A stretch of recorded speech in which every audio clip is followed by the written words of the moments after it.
can't see where I'm going. Watch out, you're bumping into me. We need to find the exit. You ever have one of those moments? You've got a great team, a solid strategy, but you're just not winning? It happens all the time. And chances are the culprit is something you can't even see. Today, we're going to put on our X-ray goggles and find those hidden patterns that are quietly wrecking your team's performance. This quote right here, it just nails it. It's not about being smarter or knowing more. It's about what's lurking just out of view. So let's dive in together. We're going to drag those invisible problems out into the light so you can finally do something about them. So what exactly is a blind spot? Look, it's not some deep personal flaw. It's a system problem. Think about that weekly meeting that just drones on without a clear point, or that feeling when you think everyone's on the same page but they're all running in different directions. Yeah, that's a blind spot, and they are silent killers of performance. I absolutely love this quote from Donald Fleming at M360. These guys have been in the trenches helping leaders for over 15 years, so they know what they're talking about. Self-awareness isn't about staring at yourself in the mirror. It's a dashboard. It's about getting real-time data, glancing at it, and making small, quick course corrections. That's the whole game. Okay, so you might be thinking, all right, I get it. Blind spots are bad, but are they really that big of a deal? Well, let's talk numbers, because ignoring this stuff has a very, very real cost.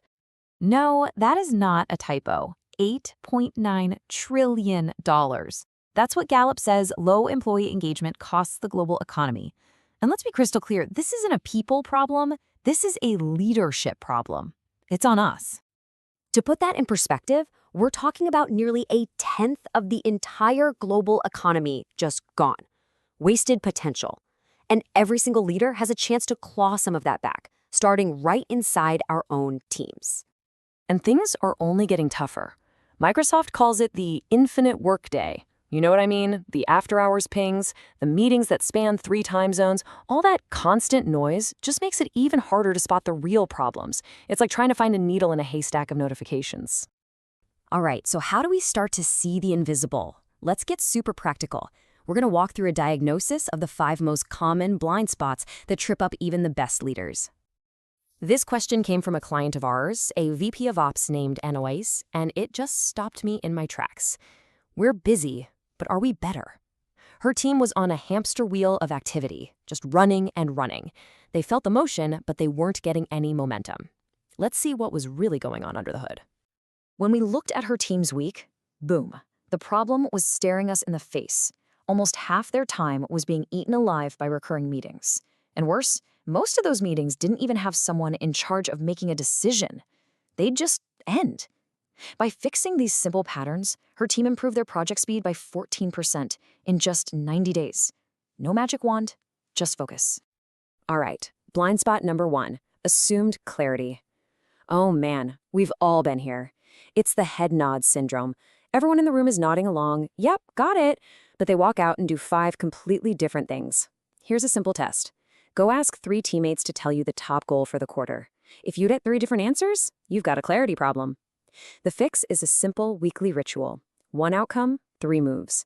It forces you to be brutally simple and clear. Number 2 is meeting drift. You know this one. The meeting that feels packed and important, but nothing actually changes because of it. It could have been an email. Want a scary test? Calculate the real-time salary cost of your next meeting. You'll be shocked. Then ask yourself, did those thousands of dollars buy us a concrete decision? If not, it's time to redesign that meeting, starting now. Okay, third is feedback fog. This is where feedback is either non-existent or it's so late and watered down that it's totally useless. Now, the test for this one, it takes courage, but it is a game changer. Ask your team, what's one thing I do that makes your job harder? And the crucial part, shut up and listen. Don't defend yourself, just listen. That single question can unlock a whole new level of trust and performance. Ah, the hero habit. It feels so good, doesn't it? Swooping in to save the day. But it's a trap. Every time you rescue work, you're robbing your team of the chance to learn and take ownership. The micro move here is simple, but it's hard. Stop doing the task. Your job isn't to be the hero. Your job is to assign the real owner and then ask, what's in your way? Your job is to be a blocker remover. And finally, number 5, the narrative gap. This is what happens when your team knows what to do, but they've totally lost the connection to why it matters. The strategy is just a bunch of numbers on a slide. Here's a great test. Grab a new hire and ask them to explain the why behind your biggest project. If they can't, you've got a narrative gap. Start fixing it by opening every meeting with a real customer story. Phew. Okay. Just seeing these blind spots is a massive win. But you know what? Awareness doesn't pay the bills. So let's build a dead simple, actionable plan to go from seeing these problems to actually solving them. Here it is, a proven 90-day sprint. You start at week 0 by getting your baseline, figure out where the real pain is. Then you just attack, one thing at a time. The first month is all about clarity. The second month is about building feedback loops. And the third is about connecting it all back to the bigger story. It's a logical sequence that builds momentum, week after week. And look, this is not about fuzzy feelings. This is about driving real, measurable results. You track the hard numbers, fewer hours wasted in meetings, more actual decisions getting made, key projects moving faster. This is how you prove to yourself and to your team that the changes are really working. So, what happens after 90 days? What's the real payoff for doing this work? What does success actually feel and look like? Well, the results speak for themselves. This is what we hear. Leaders realize they didn't need more hours in the day.